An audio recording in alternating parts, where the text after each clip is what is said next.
And on the move, the rocket that could pave the way for astronauts heading back to the moon.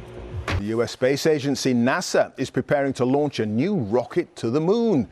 It's just been rolled out to a launch pad ahead of its first flight, currently scheduled for August the 29th. Taking off from the Kennedy Space Center in Florida, there's no crew on board, but if the mission's successful, it could pave the way for astronauts heading back to the moon. Our science editor, Rebecca Morell, has that story.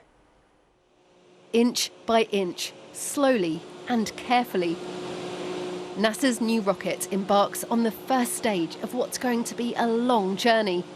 It's heading towards the launch pad at Cape Canaveral in Florida and getting into position, ready for its maiden flight to the moon, the start of the Artemis mission.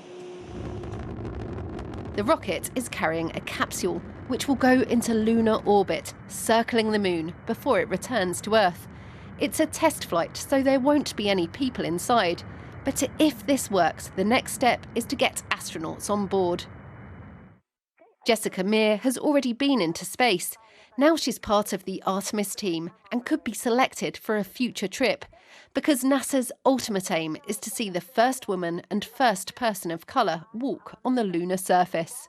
I think it's still difficult for me to believe that it might be reality, thinking that I could possibly be one of these people, to be walking on the moon, to be in orbit around the moon, to be looking back at the Earth from that incredible distance. Boy, is this fun. Charlie Duke is one of only 12 astronauts who've experienced this for themselves during the Apollo missions.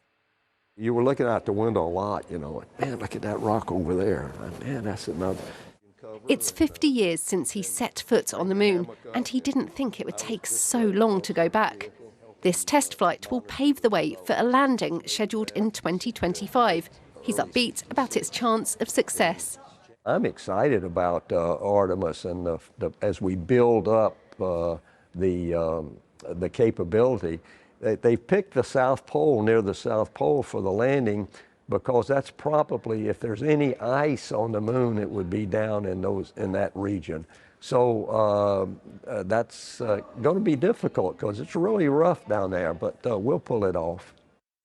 NASA's rocket is aiming for lunar liftoff in less than 2 weeks. But this is just the beginning. Rebecca Morell, BBC News.